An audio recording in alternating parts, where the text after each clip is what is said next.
Clip number 5، اس میں انشاءاللہ آپ سورہ بقرہ کی آیت نمبر 7 سے 9 تک کی تلاوت، ترجمہ اور تفسیر صراط الجنان سنیں گے۔ بسم اللہ الرحمن الرحیم۔ ترجمہ: اللہ کے نام سے شروع جو نہایت مہربان رحمت والا ہے۔ ختم اللہ علی قلوبہم وعلی سمعہم وعلی ابصارہم غشاوہ ولہم عذاب عظیم۔ ترجمہ: اللہ نے ان کے دلوں پر اور ان کے کانوں پر مہر لگا دی ہے، اور ان کی آنکھوں پر پردہ پڑا ہوا ہے، اور ان کے لیے بہت بڑا عذاب ہے۔ ختم اللہ نے مہر لگا دی۔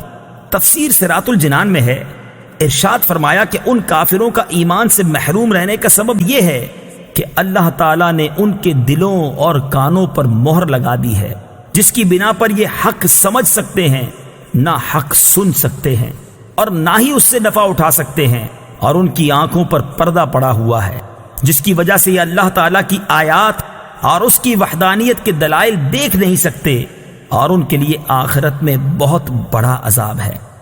بعض کافر ایمان سے محروم کیوں رہے؟ یہاں یہ بات یاد رکھیں کہ جو کافر ایمان سے محروم رہے ان پر ہدایت کی راہیں شروع سے بند نہ تھیں، ورنہ تو وہ اس بات کا بہانہ بنا سکتے تھے، بلکہ اصل یہ ہے کہ ان کے کفر و عناد، سرکشی و بے دینی، حق کی مخالفت اور انبیاء کرام علیہ السلام سے عداوت کے انجام کے طور پر ان کے دلوں اور کانوں پر مہر لگی اور آنکھوں پر پردے پڑ گئے۔ یہ ایسے ہی ہے جیسے کوئی شخص طبیب کی مخالفت کرے اور زہر قاتل کھا لے اور اس کے لیے دوا فائدہ مند نہ رہے، اور طبیب کہہ دے کہ اب یہ تندرست نہیں ہو سکتا، تو حقیقت میں اس حال تک پہنچانے میں اس آدمی کی اپنی کرتوتوں کا ہاتھ ہے، نہ کہ طبیب کے کہنے کا، لہٰذا وہ خود ہی ملامت کا مستحق ہے، طبیب پر اعتراض نہیں کر سکتا۔ وَمِنَ النَّاسِ مَن يَقُولُ آمَنَّا بِاللَّهِ وَبِالْيَوْمِ الْآخِرِ وَمَا هُمْ بِمُؤْمِنِينَ۔ ترجمہ: اور کچھ لوگ کہتے ہیں کہ ہم اللہ پر اور آخرت کے دن پر ایمان لے آئے ہیں، حالانکہ وہ ایمان والے نہیں ہیں۔ وَمِنَ النَّاسِ مَن يَقُولُ، اور کچھ لوگ کہتے ہیں۔ تفسیر صراط الجنان میں ہے، اس سے پہلی آیات میں مخلص ایمان والوں کا ذکر کیا گیا جن کا ظاہر و باطن درست اور سلامت تھا، پھر ان کافروں کا ذکر کیا گیا جو سرکشی اور عناد پر قائم تھے، اور اب یہاں سے لے کر آیت نمبر 20 تک منافقوں کا حال بیان کیا جا رہا ہے، جو کہ اندرون خانہ کافر تھے اور اپنے آپ کو مسلمان ظاہر کرتے تھے۔ اس آیت کا خلاصہ یہ ہے، کچھ لوگ اپنی زبانوں سے اس طرح کہتے ہیں کہ ہم اللہ تعالیٰ پر اور آخرت کے دن پر ایمان لے آئے ہیں، حالانکہ وہ ایمان لانے والے نہیں ہیں، کیونکہ ان کا ظاہر ان کے باطن کے خلاف ہے، بلکہ حقیقت یہ ہے کہ وہ منافق ہیں۔ اس آیت سے چند باتیں معلوم ہوئیں۔ نمبر 1، جب تک دل میں تصدیق نہ ہو اس وقت تک ظاہری اعمال مومن ہونے کے لیے کافی نہیں۔ نمبر 2، جو لوگ ایمان کا دعویٰ کرتے ہیں اور کفر کا اعتقاد رکھتے ہیں سب منافقین ہیں۔ نمبر 3، یہ اسلام اور مسلمانوں کے لیے کھلے کافروں سے زیادہ نقصان دہ ہیں۔ وَمِنَ النَّاسِ، اور کچھ لوگ، تفسیر صراط الجنان میں ہے، منافقوں کو کچھ لوگ کہنے میں اس بات کی طرف اشارہ ہے کہ یہ گروہ بہتر صفات اور انسانی کمالات سے ایسا عاری ہے کہ اس کا ذکر کسی وصف و خوبی کے ساتھ نہیں کیا جاتا، بلکہ یوں کہا جاتا ہے کہ کچھ لوگ ہیں۔ اسی لیے انبیاء کرام علیہ السلام کو محض انسان یا صرف بشر کے لفظ سے ذکر کرنے میں ان کے فضائل و کمالات کے انکار کا پہلو نکلتا ہے، لہٰذا اس سے اجتناب لازم ہے۔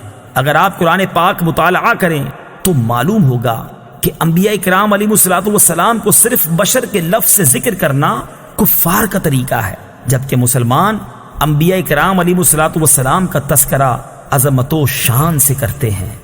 يخادعون اللہ والذین آمنوا وما يخدعون الا انفسهم وما يشعرون۔ ترجمہ: یہ لوگ اللہ کو اور ایمان والوں کو فریب دینا چاہتے ہیں، حالانکہ یہ صرف اپنے آپ کو فریب دے رہے ہیں اور انہیں شعور نہیں۔ یخادعون اللہ، وہ اللہ کو دھوکہ دینا چاہتے ہیں۔ تفسیر صراط الجنان میں ہے اللہ تعالیٰ اس سے پاک ہے کہ اسے کوئی دھوکہ دے سکے، وہ تمام پوشیدہ باتوں کا جاننے والا ہے۔ یہاں مراد یہ ہے کہ منافقوں کے طرز عمل سے یوں لگتا ہے کہ وہ خدا کو فریب دینا چاہتے ہیں، یا یہ کہ خدا کو فریب دینا یہی ہے کہ وہ رسول اللہ صلی اللہ تعالیٰ علیہ وسلم کو دھوکہ دینا چاہتے ہیں، کیونکہ حضور پرنور صلی اللہ تعالیٰ علیہ وسلم اللہ تعالیٰ کے نائب اور خلیفہ ہیں، اور انہیں دھوکہ دینے کی کوشش گویا خدا کو دھوکہ دینے کی طرح ہے۔ لیکن چونکہ اللہ تعالیٰ نے اپنے حبیب صلی اللہ تعالیٰ علیہ وسلم کو منافقین کے اندرونی کفر پر مطلع فرمایا، تو یوں ان بے دینوں کا فریب نہ خدا پر چلے، نہ رسول پر، اور نہ مومنین پر، بلکہ در حقیقت وہ اپنی جانوں کو فریب دے رہے ہیں، اور یہ ایسے غافل ہیں کہ انہیں اس چیز کا شعور ہی نہیں۔ ظاہر و باطن کا تضاد بہت بڑا عیب ہے۔ اس آیت سے معلوم ہوا کہ ظاہر و باطن کا تضاد بہت بڑا عیب ہے۔ یہ منافقت ایمان کے اندر ہو تو سب سے بدتر ہے، اور اگر عمل میں ہو تو ایمان میں منافقت سے تو کمتر ہے، لیکن فی نفس ہی سخت خبیث ہے۔ جس آدمی کے قول و فعل اور ظاہر و باطن میں تضاد ہوگا تو لوگوں کی نظر میں وہ سخت قابل نفرت ہوگا۔ ایمان میں منافقت مخصوص لوگوں میں پائی جاتی ہے، جبکہ عملی منافقت ہر سطح کے لوگوں میں پائی جا سکتی ہے۔